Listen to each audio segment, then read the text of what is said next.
We are a Senegalese-based architectural practice comprised of myself, Nzinga, and Nicolas. And we were established in 2019, and we specialize in bioclimatic architecture.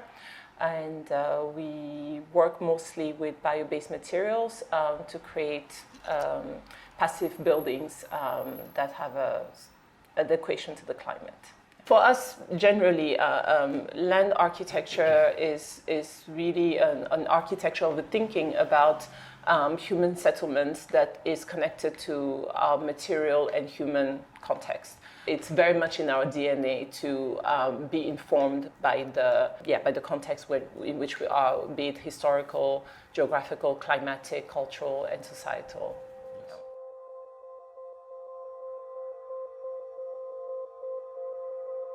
Dakar is, as a modern city, is a bit under 200 years old.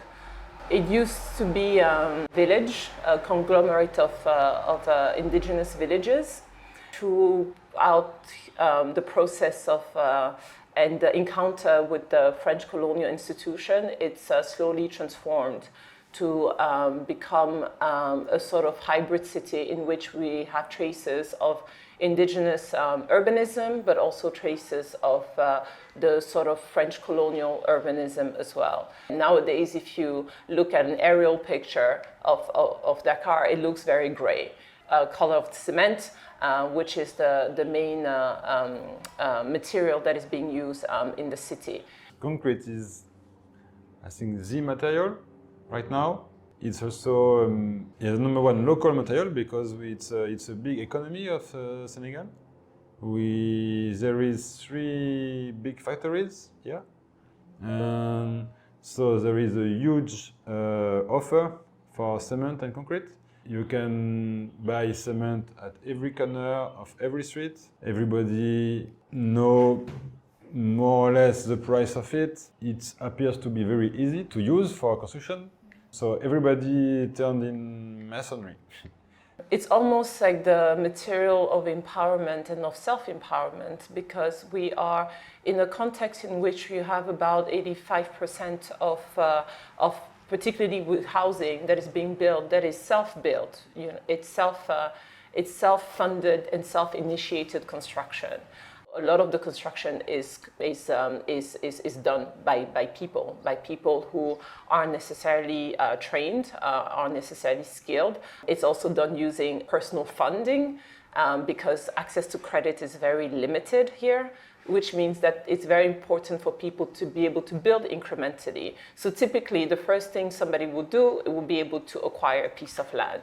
Once you acquire a piece of land, the moment you have a little bit of influx of money, you buy a few bags of cement. And then the next step is that you start by doing some bricks. You just produce the bricks with a bit of sand and water, and then you can leave them there. And then slowly, then you have a bit more funds, then you start with the foundation and the columns, and sometimes they are left exposed until there's more money. So there's this kind of incrementality to the process of housing, which by itself, it can be a very interesting model, but it also exposes the building and its structure to the elements. We live in a coastal environment in which the marine salt is, for instance, very aggressive. So when you leave a column with the reinforcement exposed, it's corroding, and then people come for sometimes 5 years later to just cast concrete above it, and it's not safe. There's a bit of a tension there as well. Of cement and concrete, seeing as the ability to build a sturdy house, but also to build it at the pace of the funding that people can acquire throughout a lifetime as well.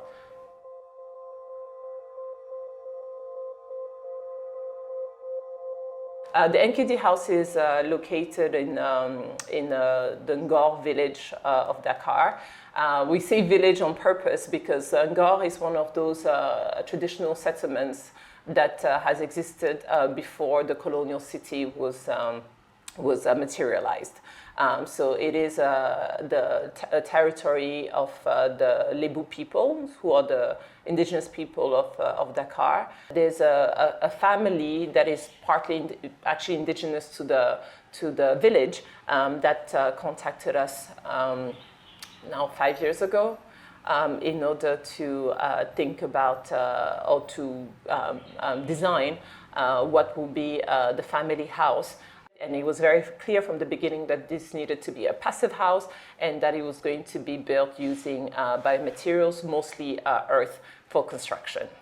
For instance, can we be bioclimatic? How can we be comfortable without AC? How can we ventilate this place naturally?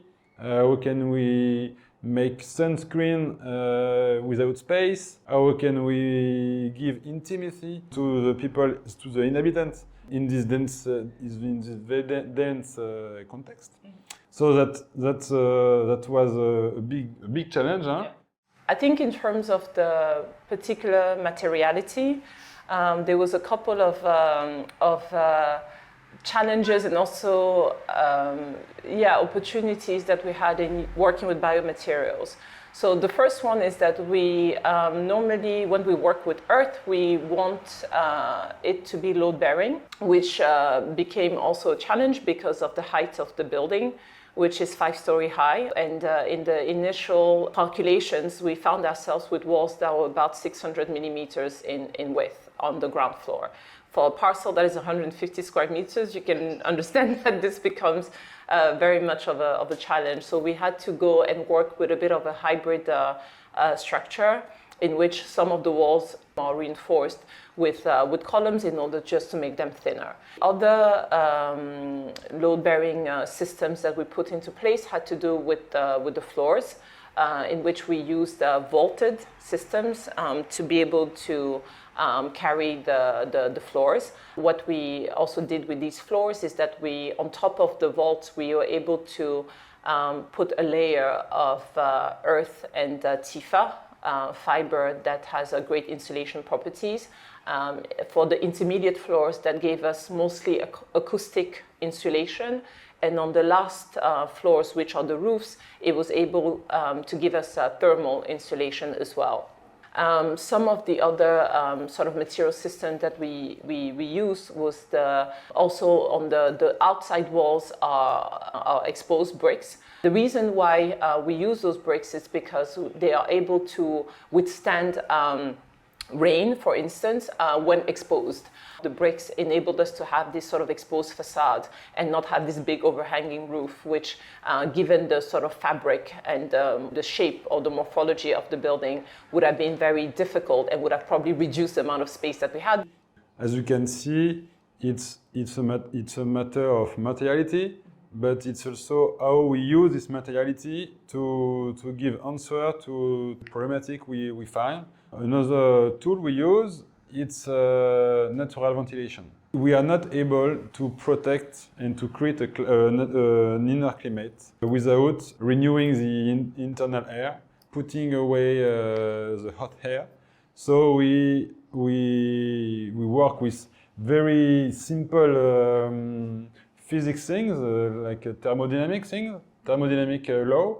So basically, hot air goes up. So we use this very simple fact to generate airflow, natural airflow in the project. Of course, in the sort of traditional knowledge system, there's already the basis for the utilization of biomaterials to make passive buildings in line with the climate.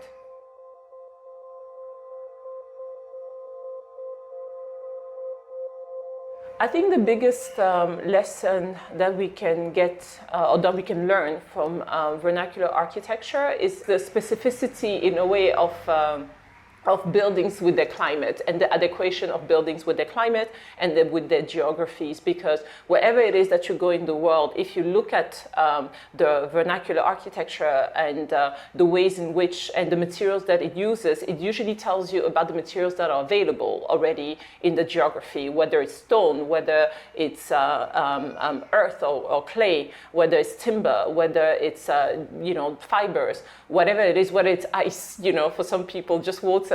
And then in the way that these materials are actually put together, there's been a lot of ingenuity and diversity as well of techniques. If we think just about earth, It's a material that we can see all around the world that has been used in a vernacular sense. We already have an extensive tool on how to use all of those specific materials. And then one thing that is also really, really critical is that those materials are always used in a way that responds to the climate. So the idea is not to be able to copy it directly, but it's to use the same criticality and the same methodology of vernacular buildings and to apply it to how we live nowadays. So even though we're living in a city, like with the NKD house, we're able to think just critically about every single, the materials that are being used, but the ways in which we use it to fit an urban setting like the one that we have in Dakar.